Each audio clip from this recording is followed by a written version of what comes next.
ప్రజలా నేను చెప్పేది ఏంటంటే, ఈ రోజుల్లో డబ్బు అందరికీ ఎలా అయితే కరువైతే ఉంటుందో, కొదువగా ఉంటుందో, రానున్న దినాల్లో కూడా ఆహారం అనేది కూడా భయంకరమైన కరువులో ఉంటుంది, కొదువలో ఉంటాం. ఇప్పుడు డబ్బులు ఏ రీతిగా అయితే మనను చాలామందికి అందకుండా చాలా కాస్ట్లీగా ఉంటుందో, భోజనాలు అయితే ఎక్కడ పడితే ఎక్కడ దొరకడం, లేదా ఎవరైనా పెట్టడం, 5 రూపాయలకో 10 రూపాయలకో 30కో 50కో దొరుకుతుంది అన్నం. మినిమం ఒక 100 వేసుకున్నా, కానీ వేల కొలది లక్ష కొలది డబ్బులు అయితే మనకు దొరకదు, కానీ అన్నం దొరుకుతుంది. కానీ రానున్న దినాల్లో రివర్స్ అవుతుంది. ఎందుకంటే అప్పుడు లక్షలు పెట్టినా కూడా ఆహారం అనేది మనకు దొరకదు. ఎందుకు ఎగ్జాంపుల్ నీకు చెప్తాను. సపోజ్ ఇప్పుడు ప్రజెంట్ ప్రపంచంలో 3% అంటే 4%, దాంట్లో 3% నీళ్లతో నిండి ఉంది. 1% మాత్రమే ప్రపంచం ప్రతి భవనాలు ప్రతి అభివృద్ధి చెంది ఉన్నాయి. అలాగే అందుకే ప్రతి అభివృద్ధి అనేది ఒక కంపెనీ కావచ్చు, లేదా అనేక విద్యా వ్యాపారాలు కావచ్చు, లేదా ఇతర భవనాలు కావచ్చు, టౌన్షిప్లు కావచ్చు, లేదా అపార్ట్మెంట్స్ కావచ్చు, ప్లాట్లు కావచ్చు, బిజినెస్ కావచ్చు, ఇవన్నీ మనం లెక్కలు వేసుకుందాం.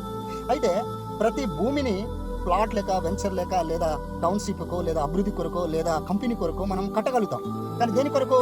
డబ్బు కొరకు, జాబ్ కొరకు, బ్రతకనికి. కానీ యాక్చువల్లీ డబ్బులు తినేవాడు బతకడు, బంగారం తినేవాడు బతకడు, వజ్రాలు మింగి ఎవరు నిలవరు. అయితే ప్రతి భూమిని కప్పేసి బండ మీద బండ వేసి సీసీ రోడ్లు వేసి, లేదా ప్రతిదిని కప్పి వేసేసి భవనాలతో అభివృద్ధి చేస్తే మరి రేపటికి పంటలు పండించడానికి భూమి ఎక్కడ ఉంటుంది? అది ప్రశ్న. తర్వాత భూమి ఉంటేనే కదా ప్రతి పంట పండుతుంది, వ్యవసాయం జరుగుతుంది, తినడానికి ఆహారం దొరుకుతుంది. కూరగాయలు కావచ్చు, ప్రతి చెట్లు కావచ్చు, మీరు కొబ్బరి బొండలు మొదలుకొని, కూరగాయలు మొదలుకొని, మామిడి పండ్లు మొదలుకొని, ప్రతి ఫ్రూట్స్ మొదలుకొని మీరు చూసుకోండి.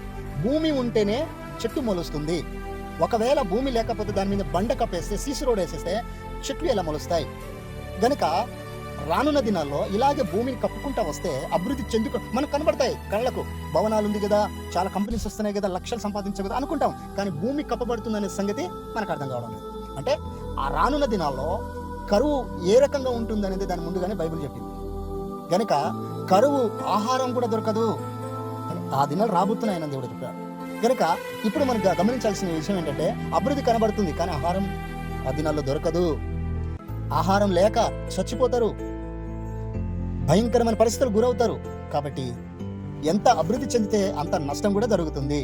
కానీ వీటన్నిటికంటే ముఖ్యంగా వ్యవసాయాల మీద, ప్రకృతి మీద, చెట్లు పెంపకం మీద ఉంటే కొన్ని ఇలా మనము సాకచక్యంగా ఈ యొక్క శుభ్రంగా ఈ యొక్క పచ్చదనాన్ని మనం ఒకదానికి మనం ప్రిఫరెన్స్ ఇస్తే కొంతవరకైనా అనేకులు జీవించడానికి అవకాశం ఉంటుంది. అభివృద్ధి రాగానే ఏదో ఎక్కడో వెళ్ళిపోతున్నాం అనే సంగతి కాదు.